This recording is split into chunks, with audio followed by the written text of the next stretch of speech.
ઠગાણો છે પૂંજથી, જગત આખું પૂંજથી ઠગાય, અને પંડિતો શાસ્ત્ર જ્ઞાનથી ઠગાણો. હા, એને જ્ઞાન માને છે. સર્વજ્ઞ ભગવાન એને જ્ઞાન કહેતા નથી, એ તો જ્ઞેય છે. હા, જ્ઞેય કેમ એનું નામ કે જ્ઞેયના સંગે ભાવ થાય છે, માટે એને જ્ઞેયનો ભાવ કયો. અને અતીન્દ્રિય જ્ઞાન જે પ્રગટ થાય એને જ્ઞાયકનો ભાવ કહેવાય. અતીન્દ્રિય જ્ઞાન નવું પ્રગટ થાય છે ત્યારે એને સમ્યક દર્શન પ્રગટ થાય છે.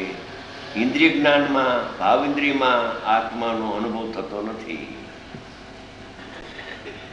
શ્રીમદ રાજચંદ્રજીએ આના માટે એક બહુ સરસ વાત કરી છે.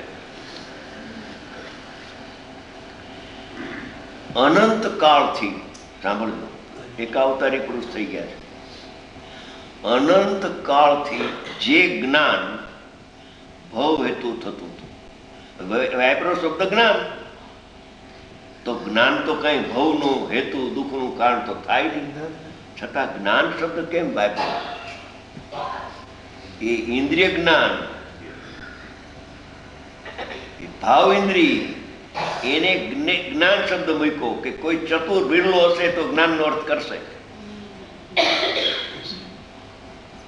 સાધકની નજર અહીંયા જાય છે કે આ જ્ઞાન ભવ કેમ લખ્યું કે જ્ઞાન એટલે ઇન્દ્રિય જ્ઞાન, ભાવ ઇન્દ્રિય એ ભવનો હેતુ છે.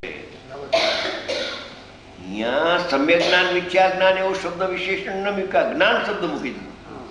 અહીંયા અતિન્દ્રિય જ્ઞાન કે ઇન્દ્રિય જ્ઞાન એવો શબ્દ મને નહીં મૂક્યો, કોઈ વિશેષણ નહીં, જ્ઞાન.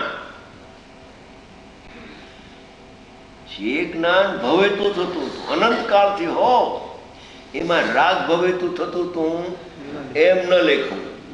કેમ કે રાગ સેકન્ડરી છે, ફર્સ્ટ તો ભાવ ઇન્દ્રિય પ્રગટ થાય છે અને ભાવ ઇન્દ્રિય પરને જાણીને રાગ ઉત્પન્ન કરે છે, માટે સંસારનું મૂળિયું ભાવ ઇન્દ્રિય છે. જ્ઞાન